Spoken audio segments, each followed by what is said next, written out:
Good afternoon, everybody. Thanks very much for being here. My name is Barbara McQuaid. I'm the U.S. Attorney for the Eastern District of Michigan, and we're here today to announce bribery charges that were filed this morning against 14 individuals.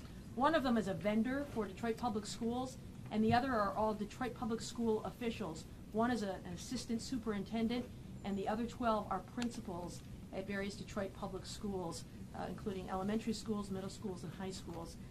We have a press release for you that lists the names and schools for each of the defendants. With me today are the agents and prosecutors involved in this case. Special Agent in charge of the FBI, Dave Gilios, and Jared Koopman, who's a Special Agent in charge of the IRS criminal investigation. Also here are the Assistant U.S. Attorneys handling this case, Mike Buckley and Francis Carlson.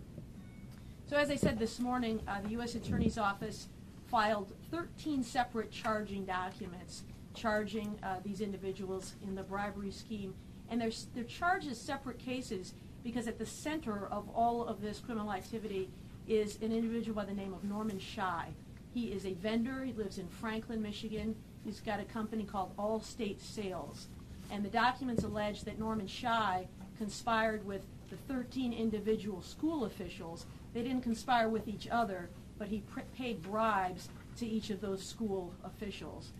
The scheme worked like this. He would submit fraudulent invoices for school supplies. The principals would approve those invoices, and then he would provide some, but not all, of the goods that he promised to sell. There were things like chairs for schools, paper, and other kinds of school supplies.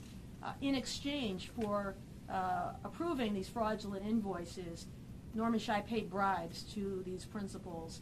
The total amount of the bribes that he paid varied for each of the individual principals, but the total was $900,000, so just under $1 million in bribes. In exchange, he received payments for $5 million, and of that, we believe $2.7 million was fraudulent, so the loss to Detroit Public Schools is around $2.7 million.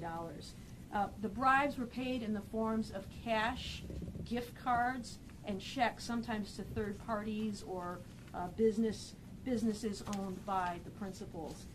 The bulk of the activity occurred between 2009 and 2015, although one of the bribes began with one of the principals as early as 2002.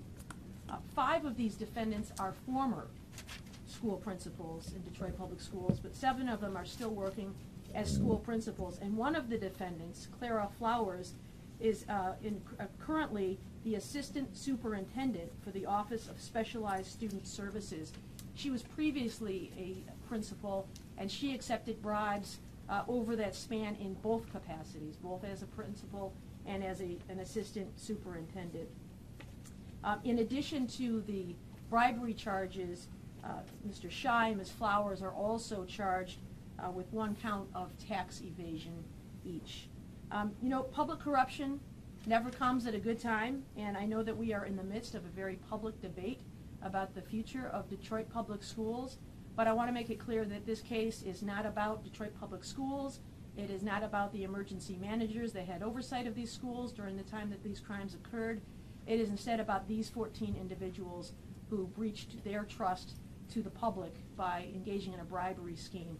And the real victims in a case like this, of course, are the students and the families who attend Detroit Public Schools, the teachers, the educators who really want to make a difference in the lives of Detroit Public School children. And so a case like this is a real punch in the gut for those who are trying to do the right thing.